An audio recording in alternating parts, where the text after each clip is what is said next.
Session. I'm Sarah Gardner, and I produced this film, which we call Finding Hope in Farmland. I made it along with David Simons, who directed the film. And it's about the Somali Bantu refugee or New American community in Utica, New York. And we made it for the Cornell Cooperative Extension, Oneida County. And we have Bonnie Collins here, who's with Cornell Cooperative Extension, and she's been integral to this whole project. And so we look forward to having a discussion with you after the film. It's only 15 minutes long, and we are going to try to screen it through this platform. It might be a little wiggy, but it will work out. It will be fine. And we do ask that while we show the film, please turn off your camera and your audio, because then it will play better. And I also just wanted to say that we were hoping that a member of the Somali Bantu community would be here with us today. His name is Abdullahi Jibril, and he's in the film, but there's some, a member of his family is sick, and we're not sure he'll be able to join. So with that, I think we can go ahead and show the film, and we will be back in 15 minutes. Thanks.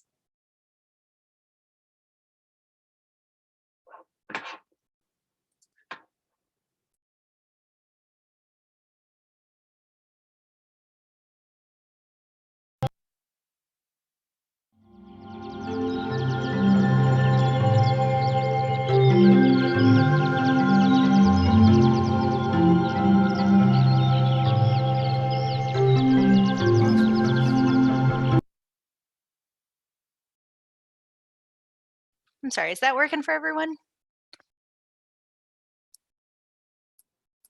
Yes, it was. It is. Good.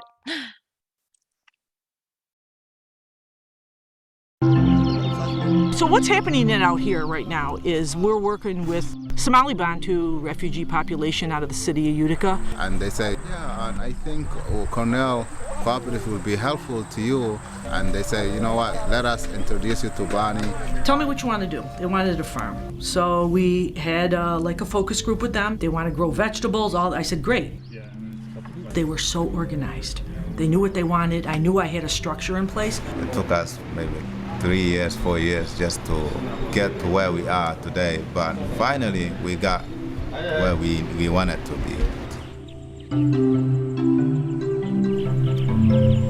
So Cornell Cooperative Extension is a nonprofit organization that is a part of a land-grant university, which is Cornell University in New York. I happen to be in the ag department, so that's where my division is. You know, agriculture is the #1 industry in the county.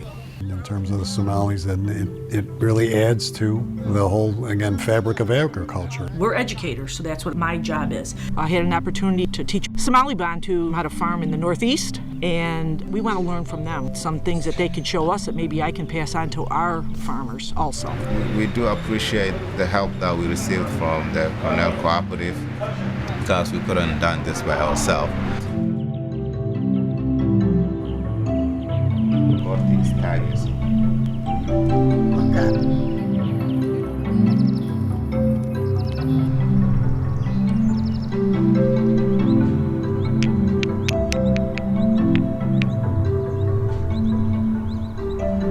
You kind of hear their backstory, where they came from, and what they're up against, but what they were willing to do to overcome that. We all got a lesson to learn from that. The Somali Bantu, they used to live in peace. They were farmers, and they rely on farming. And there was like the Shebele River, there's Juba. Over there, they used to grow corn, beans, watermelon, coconut, banana. Basically, they had everything that they need. But when the war broke, things changed. There was some rebels and some killings, so it was a disaster. When the civil wars happened and my family ran everywhere, somewhere, me and my 2 brothers and my dad run. So they killed my father and one of my brother. same night, and they shot me, my leg. The night my father died, I got a shot. They leave me like I'm dying. They claim to be the ownership of the country. They said, okay, we are the owners, we own the land, we own the farmland, we own everything, we own you. It's like, you're our slave right now. I was outside shopping, and the rebels, they shot me to get my belongings. They usually kill us, but I was lucky because they let me go. The Somali Bantu, we are farmers, but something unexpected happened, and it is very hard to forget. I'm not in Somalia. My people Somalia, and we are a majority. We are living good place. We are the farmers, giving the food all Somalian, but we are nothing now. I had 2 sons.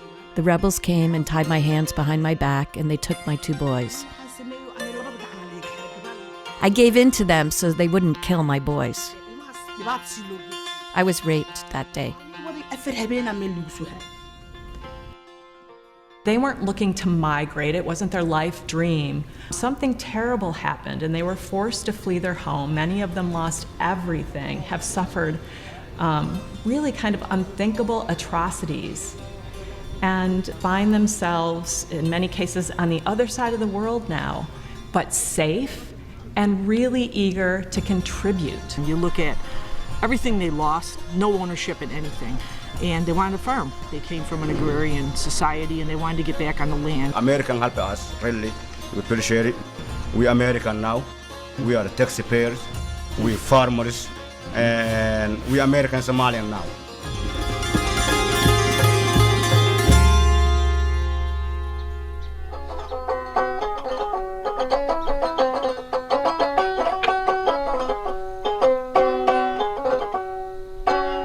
And the process of leasing land with this large community took a long time. When that first farmer really denied the land to these people, I really have to open my eyes because it's a reality. Issues about, okay, who is this community? You're bringing them into our community, not quite sure if they were comfortable with it. And we started to understand our own bias, and that really helped me, I have to say, as an educator. We had some key people to come together. We had the Somali Bantu elders join us, as well as this really great peace team. The Law School of Food and Beverage director, Jonathan Brown, and his 2 students. They've been working on the legal documents for the lease. Now we have this signed lease with the landlord. Being able to have a piece of land that they can put their hands in and grow again after all they've been through is really remarkable. Today was a very special day for us because we know about farming, and signing the lease for the farmland was a great step for us. There's a culture that's out there that there's fear, and fear is something that if you don't expose yourself to it, it just builds. And I think Utica's, we don't have that fear. We're able to talk, to have dialogue, to see where someone's coming from. And I can go back to almost 100 years ago when my ancestors came from Italy. This became their home, and at the same time you had the Poles, the Germans, the Irish, everyone coming into a community which is known as Utica. When we look at 100 years moving forward and we have our refugees coming in here and our immigrants, and people want to know why we're so, warm and giving, it's because we've been through this before. It's the rebirth of our city. We see it as absolutely a positive. It's just building the bridges. That's all it is. It's communication. Many things get said about refugees, that they're more likely to commit crime, that they are on welfare forever. There are all sorts of rumors and accusations about this group of people which are not true. And we need to be prepared, I think, as educators to address that when we go moving forward, because we care about all the people in our community.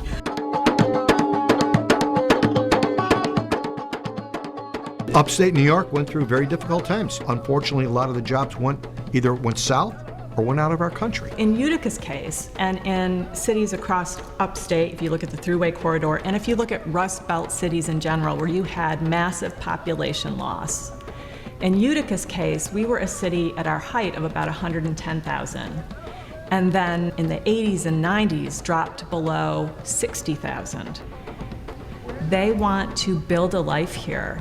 They believe in the American dream. Many of them work multiple jobs.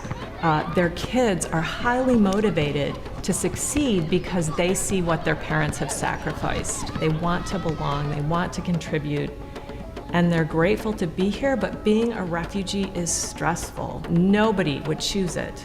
And yet they come here, they pour everything they are into our community, and you can see it if you look at the shops that are opened, if you look at the houses that are revitalized on the streets where they live. The refugee population has added to the vibrancy and the overall makeup and the overall character, if you will, of Oneida County. But now we are happy as the people in Utica, Somali Bantu. We are very happy. In Utica, I have only experienced people helping me. I have not experienced people pushing me down or discriminating against me.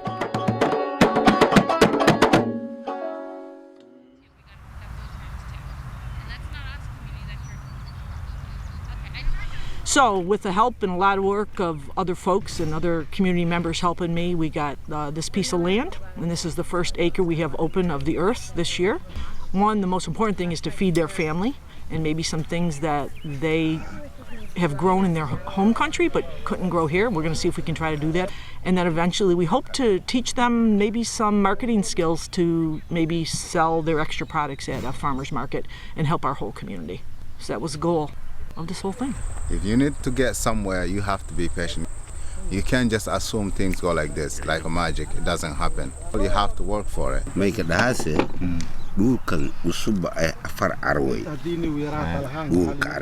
This earth has many components. There is sand, rock, brown and black soil, and there is clay, all mixed together.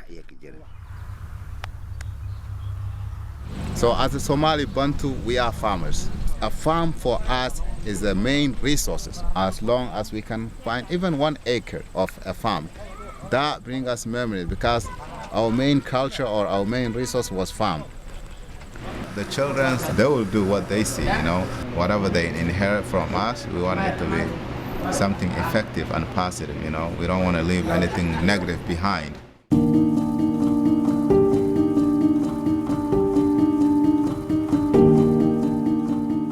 Oh, now it's a Somali Bantu style. Now it's a North Sea American style. This is my country. This line you see up there, my country, he make it like this one. Yeah. He say, yeah, today you help, I help you tomorrow. Today we help. Okay, he said, this family, son, boy, father, woman, he come into, you got it. One day maybe finish, and next day you remember go over there. For us, when you're 5 years old, you are strong enough to go harvest with your parents. They teach you how to farm. And the farmland is more like a teaching place for the youth right now. We have our kids over here, they don't even know where their food is coming from. So having the farmland, that will introduce to them, this is where your carrot is coming from, this is where your beans are coming from, this is how we grow. So I usually have like a sifter, like a net. I don't, so I'm using this. I would just look, see. So eggplant, tomato, pepper, one family. Okay. Yeah. They are now farmers, and that's part of the agricultural department and ag economic development. That is our goal, to work with our farmers. Agriculture is a key piece, and their contributions to it is a key piece. And the fact that the Somali Bantu can be a part of it. You know, people see a different side of Oneida County that maybe they didn't see before.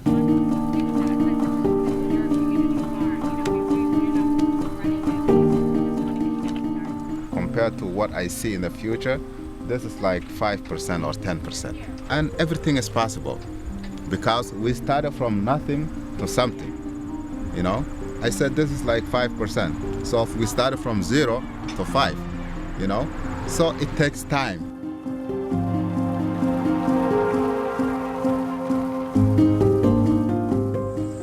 So they had amazing harvest of like radishes and beets and lettuce and kale. I was able to find a really great open source organic corn, and it's a corn that they're used to in Africa. It's not sweet corn, it's maize corn. And then we talk about even value added. So they're gonna dry that corn and they're gonna grind it. We have fresh tomatoes produced with my own hand. So I'm very happy. And it brings back memory of our country. They're selling okra, they're selling collards, they have bok choy. We're excited about that, and I'm a master gardener, so I'm willing to learn from them so I can bring it back to our group too, or they're going to be able to teach it to us. So the whole realm of educating is what's really important to all of us at Extension, and that's what we're here for. And that's what our community dollars are for. This is more than enough for our family. So the rest goes to the community, and we also sell to our neighbors. We were able to kind of establish some funds and money to help them get started on the community market. It's no secret that the public markets adds to the focus of what we've done with agriculture here, and why it's so important, whether it's in the city of Utica or in the town of New Hartford or in the town of Marcy, Floyd, wherever. Now we feel like we are at home because even the neighbors, they are a little somewhat different. They are Americanized. This is their country.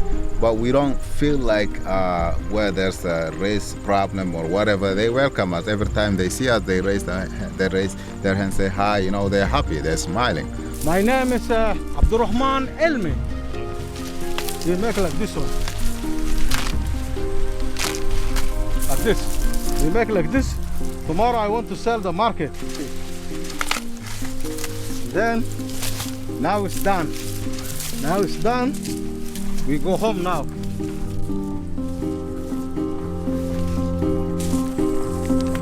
Wow, everybody happy.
So are we back?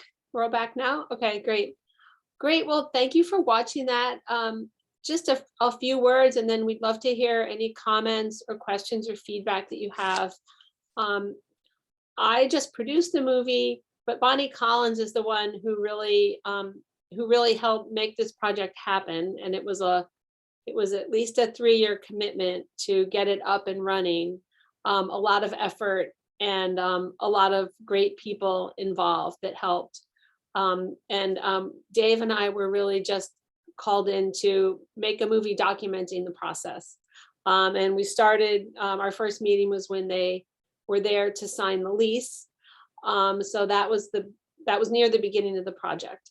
And it's had a lot of ups and downs and twists and turns along the way, but overall it's been incredibly successful for the people who've been able to benefit from the farm. So Bonnie, do you want to say something before we take questions? No, like Sarah said, it was a process, but I was saying it's being committed to it and going when those down times were. You just knew that they were supportive of us helping them, and it was just a great experience. I'm going to say, is just as an educator, it helped me grow and learned a lot about my own community and their culture besides. So if you really want to learn something, I guess you get your hands dirty.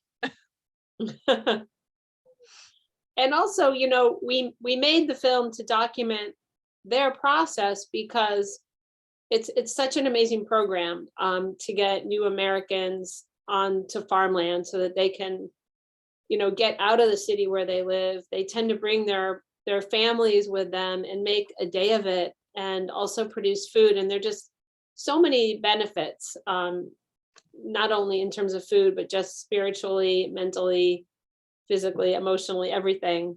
It's just wonderful. And so, you know, we're hoping that Cornell Extension, Oneida County, can help support other groups that would like to help their new American families do similar projects. Does anyone, please feel free to ask questions or give comments in the chat, or just I unmute can yourself. chime in if that's all right. Thank you for the film. It was really touching and inspiring. I'm always interested in the beginning of the beginning, like really at the point of maybe some of these communities coming together. Bonnie or anyone, can you share kind of like how this partnership possibility was even brought forward, or like the real origin? I'm so curious. Yeah, so I can share and address that. We were working with an interpretation organization in our city. And the executive director there said they had some Somali Bantus. And I said, okay, you know, what are they interested in doing? I kind of knew what they were interested in doing, but I needed to hear it from them. So we called together a first meeting. I had some other partnerships, Utica Greens. I had brought some farmers in, and I said, okay, let's have the discussion. So we met with the elders, and there were elders for the men and there were elders for the women, and they were all brought there. And I said, okay, what do you want to do? And like I said at the beginning of the film, they're telling me they want to farm. The first thing I told them was, it takes a while. This is what's going to take the time, is finding the land, what kind of organizational structure they had, which they did have, because they had an organization called the Women Empowerment Center for Women and Children. And this was part of their mosque community. So that's how we got together. But I have to tell you, in that first meeting, their eyes lit up when I made the statement that, hey, maybe you have something that I can learn from you to teach our producers in America. Maybe some way you grow. And one thing they did grow differently is corn. They don't do it in a straight line. They do it in a circle, and they're doing it hand casting. And it was amazing just watching that. So that was like anything else. It's making the connections in those groups. And since we started this, and people started to see what we were doing, we had other groups that came to us and said, you know, you got grant money for them, you did that, you know, you got them equipment.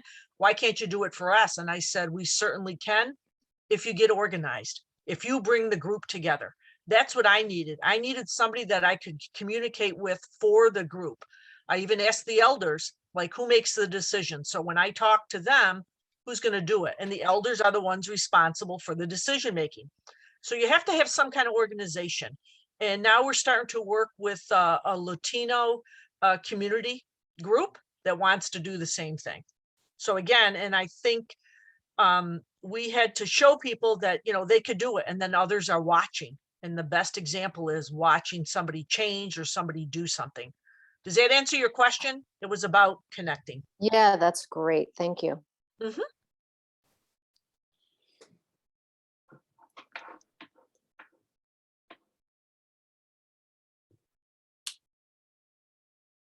Bonnie, while we're waiting to see if there are other questions, do you want to share any lessons learned or words of inspiration or motivation to other people or organizations that might be thinking of doing something like this? Yeah, the biggest one I think I already said is don't give up. We had a lot of ups and downs, and I can share, I don't know if it came out in the film or not, but we did, as we were looking for land, that took about 2 years to do, and reaching out to our local farmers or producers and saying, hey, you know, can you spare maybe 3 acres of land? We want to bring a community in. And one farmer said yes, but then they found out who the community was, and they took it back. They wouldn't give it to us. So that was really hard. hearing that, but again, we know that that exists and that's fine. And when we started working on the farm, when we finally did get a piece, it was like saying, okay, guys, just work. Let's show people what you can do, and it'll be showing by example. And that's what we did. So probably the biggest thing is don't give up, because even I've been with Extension for 18 years, and I'm the co-coordinator for Annie's Project. If anybody's heard of Annie's Project, it's a national risk management program. When I first brought it in, I was kind of afraid to do it. And I said, well, fear, what's it do? It stops us. So I brought Annie's Project in. And then I got an email from a professor that said, why are you just teaching women? And I just had to learn how to react to that as an educator. And I just did it with statistics. And it's the same way we try to present Somali Bantu. We'd rather have them do it, but when we have to do it, we learned enough about their culture so that we could share our experiences we had with them. It's a community that's well organized. I even asked, who gets up in the morning first and who makes what and what do they like to eat. So just learning that trust and making that trust with each of us is really, I'm grateful for. And when we did show this to the community, their concern was, were we going to stay with them? And I said, of course, you're now farmers, just like any other farmer that we would help in our community. Great.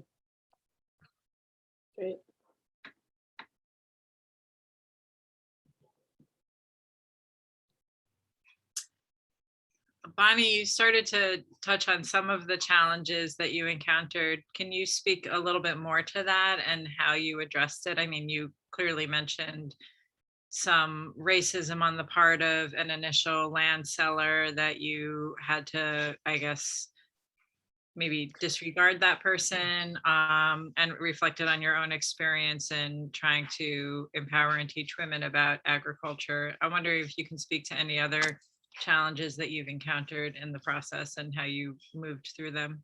Well, I can. The other challenge was that we were so grateful for the farmer that allowed us to be on his land and gave us a space.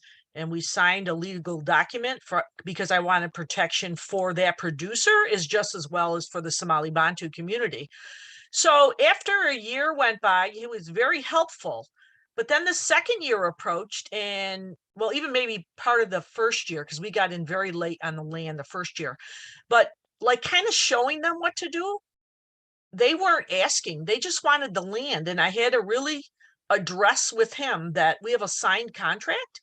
And, I know he wanted to help, but I wanted them to do it their way, their native way, not the American way. If they asked us, we helped them to do it. But that was another challenge. And it was a lot of discussion that we had to go back and forth about.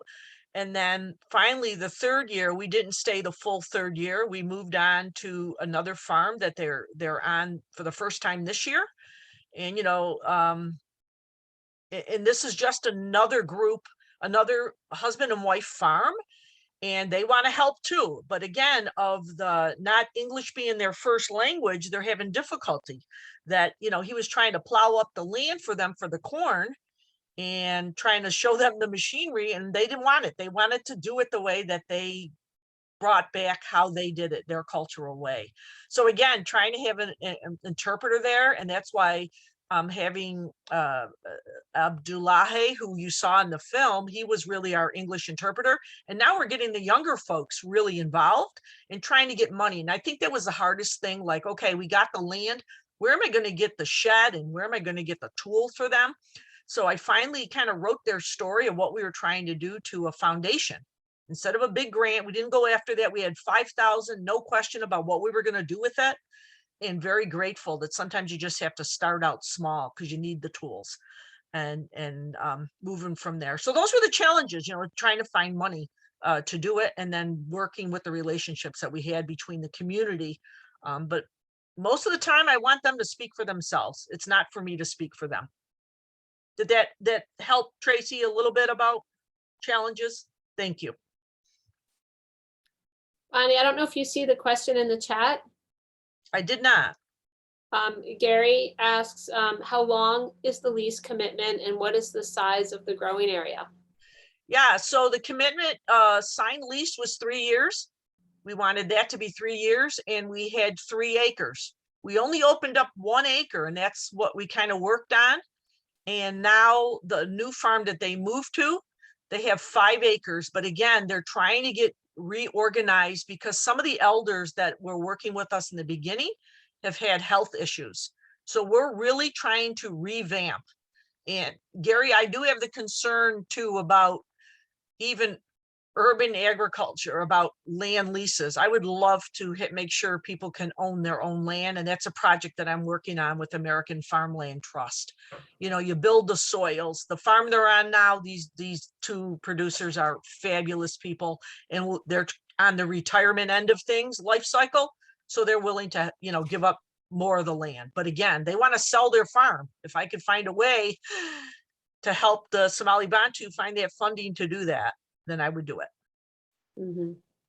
You know, to get some grants, if they apply themselves, though, you need sort of a longer term commitment so that they can take advantage of things that they might not. 3 years, a little short commitment, and it's an investment, I think. And that's, you know, so that I'll put that aside, but I have another question. Sure. We actually lease land from a municipality, and we've been doing it for going on 15 years now, but we're also looking toward our legacy. We're not going to do this forever. And, you know, we've been working with urban farmers, and more recently as under the guise of Pennsylvania Farmers Union. We've been doing food safety videos, but, you know, interacting with urban farmers. And I see that relationship as a potential to, you know, in talking with some of the urban farmers, they're looking to get rural land. So I'm trying to see how we can set ourselves up to basically create an opportunity on our rural land to entice urban farmers out here. So just another. Yeah. And Gary, I much appreciated. I'm part of a work team for urban agriculture, and we did get a grant from American Farmland Trust to map our suburban areas, you know, in the 2 cities in my county. And not only that's one piece of it, but the second piece is really talking to the municipalities, is what you're talking about, and how to make that more long-term and available. So I'm right with you there. Yeah, that's our challenge. And we incidentally do have a Malian that comes and visits and helps out on the farm and has an interesting following. And, you know, we have, you know, one of our tools on the farm was a, you know, popular tool is a daba, you know, that's utilized. So there is, I like the aspect of cultural exchange as well. Mm-hmm. And we met some people in at Farm Aid concert too. I forget the name of their farm, but they're actually Malians that are working in New York. I don't know if you're familiar with them in the Hudson Valley. I am familiar with them. Can Yep, you there's send me people, I kind of look at myself because I'm working with New York City and Buffalo and urban agriculture. New York City is kind of advanced. Buffalo's a little bit harder. They have a great Somali Bantu community that's advanced farther than we are. So again, it's meeting with those that we can learn from each other going forward. So it's really been a pleasure, but you know, there are a lot of challenges and somebody's got to speak up. Do you know how the Malians got the farm land in the Hudson Valley? I do not know. Do you know the story? No, but we're gonna, you know, they invited us to visit them. So maybe next summer or next season we'll, you know, well, great. If you can take my email and let me know when you're going, maybe we can hook up too at the same time. I'd love to do that. Cool. Yeah. And hopefully our Malian visitor will be here as well. It's great.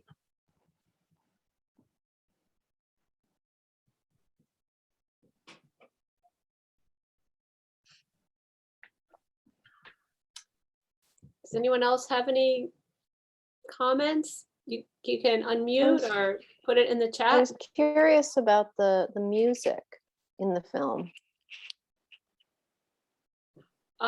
We found, we were just searching online for Bantu music, and we came across a band based in Burlington, Vermont, And then we got in touch with them to get permission to use the piece that we had found online. And yeah, that's how we found it. It was the only piece we found online. So we were glad that we were able to track them down, which wasn't easy. But there's a community up there also, as well as up near, up in Lewiston, Maine. There's a community also. And I'll just share, really what's coming out besides, this 15-minute film of the hard work that Sarah and David did as we move this. But it's really interesting as we learn the trust of this community. I had a elderly woman call me and say, my kids are in school and, they're getting in trouble. What can we do? So we're trying to get to develop a 4-H program for them specifically to help with the because our 4-Hers, we can't get leaders. And now I have a group of women that want to be leaders for 4-H for their community. So you never know what it's going to, when you're telling a story, you're telling their story, what can jump out above and beyond what you thought you were going to be doing.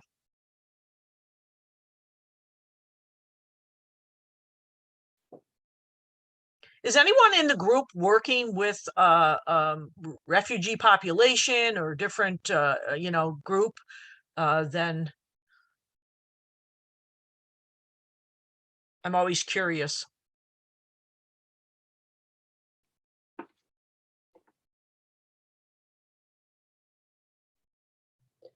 Or is anyone hoping to work with a group or try to make one of these projects come together?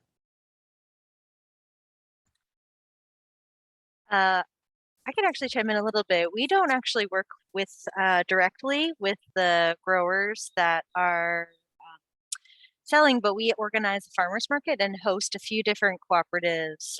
One through African Alliance of Rhode Island, which hosts a variety of different African community members, looks to find them farmland, and then they sell at our farmers markets that we organize. And then also the Southside Community Land Trust here in Rhode Island also organizes just community land. They host the land that Tedelito and Margarita, who were in the keynote this morning, host. And then also there's a large population of Hmong growers in Rhode Island, Southeast Asian, that will also sell sort of cooperatively. I think I had a question about that actually, around how you're getting their stories. I think are pretty similar around just getting people onto land, being able to grow for themselves and learn, and have the ability to have control over their food system and provide for their families. And then the next step is sort of selling to their communities and distributing out.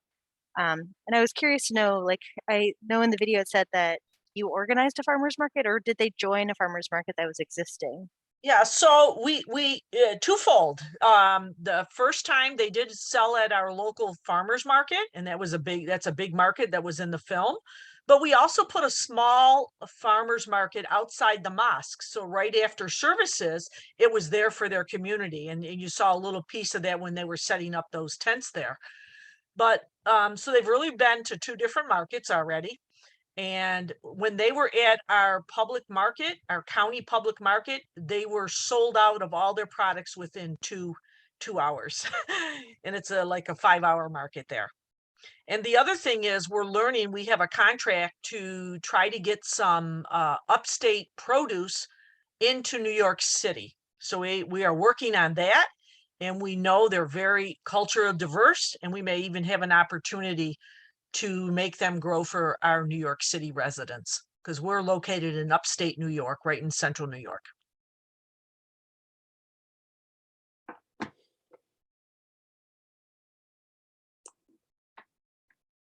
Well, I'll just add that I was really privileged to get to work with Bonnie and her colleague Alicia at Cornell Extension on this project, because it was fabulous to see it come together and to get to know the people in the Bantu community. And I'm just really impressed with how dedicated Bonnie and Alicia were.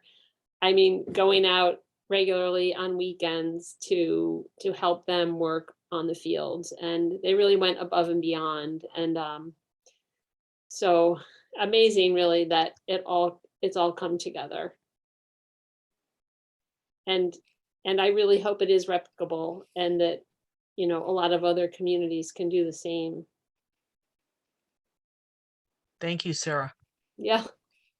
Is the film posted anywhere, or will it be if we wanted to share it with colleagues? Yes, we would love that. That is the whole reason we made it, and it's on Vimeo. And we just removed the password protection, so it's, if you search on Vimeo, it's called Finding Hope in Farmland. Mm-hmm. Well, I just wanted to say I thought it was beautifully done. The work is wonderful. It's I don't know. I don't watch a ton of documentaries, but I feel like it's rare to find one that is so positively oriented in a very grounded fashion. So I really appreciated that tremendously about the tone and style of it. Thank you. Bonnie, I had a quick question too about, I really appreciated, one of the things I also appreciated about the video and about you speaking about the work that you're doing is also centering the knowledge exchange and allowing the community to speak for themselves, or, you know, do the things that they want to do instead of just forcing our culture on them. And I know you mentioned you're a master gardener, and have you been able to translate any of the learnings from the community to the other master gardeners, or are you helping to sort of share the knowledge that you've learned from them with any in any ways through cooperative extension? Yeah, so again, I kind of mentioned that I'm part of a project work team at Cornell University for urban agriculture, and trying to convince them that in a small plot of land, you can make quite a bit of food, not only for your own family. So if you want to become, you know, commercial growers, we can do that in that area. But again, the challenge is finding the place to grow. And I didn't mention this in the film, but in our urban city, we have a very high lead content in our community. So we're teaching growers right now. It's something called the Urban Learning Lab, and we're growing in raised beds to show people that they can do it in the space that, even though it's small, you can produce quite a bit. So yeah, I have shared a lot of what I've even learned with them. The corn, I don't know if I will ever convince my producers, the corn growers, to do it in a circle like they do it. It does keep the weeds out though. And we were trying to teach them about cover crops too. So we've done that. And again, not speaking English, all our classes were with pictures, and we even did evaluations with them and what they knew before and what they got after we presented with them. But we always asked them to share how they can make it better, or how we might do something better. So I hope to share more.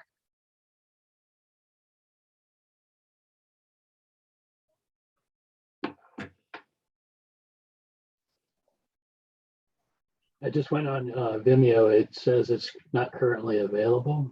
It expired on May 13th. I will double check on that after this session and get it, remove any glitches that may be there. Thanks for letting me know. Sure. Yeah. Gary, and we're going to try to put it up on the CCE website in Oneida County, so that should be on our front page. It probably won't happen till Wednesday. I apologize for that. But again, we protected the film because we did want the community to see it before we put it out to the public. By all means, please share with educators, new groups you're working with. It's our pleasure to do that. Okay, thank you. And if there are no more questions, Bonnie and I can put our contact info in the chat in case anybody wants to follow up or connect either of us to anyone who may be interested.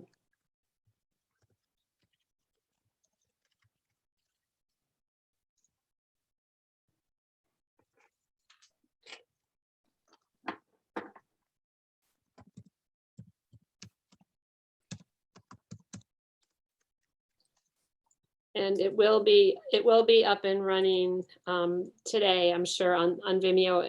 If there's some glitch right now.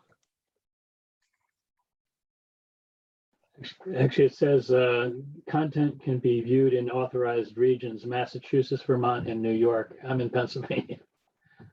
Oh, is that right? Interesting. Oh, I wonder. 1 week only, free to watch. And Well, that's not good. I don't understand that, but I'll look into it. That explains it though. yeah, I think I have the right one. Yeah, Finding Hope in Farmland, right? Yep, you got it. That's Yeah. the title. Um, Check back in a couple days, Gary. We'll try to figure this out and make sure you have access to it. If you don't, if you just email me, I'll send you the link. Okay, How's that? sounds good. Thank you. yeah. Okay. I don't see any more questions coming in on the chat. If anyone has a final question, you can unmute and ask it. Otherwise, I think we're going to close. I gotta go plant garlic. Thank you. Okay. Yeah, bye. me too. Me too. Thank you, guys. Thank you so Okay. much. Good luck to you. Good luck. Bye. Bye-bye.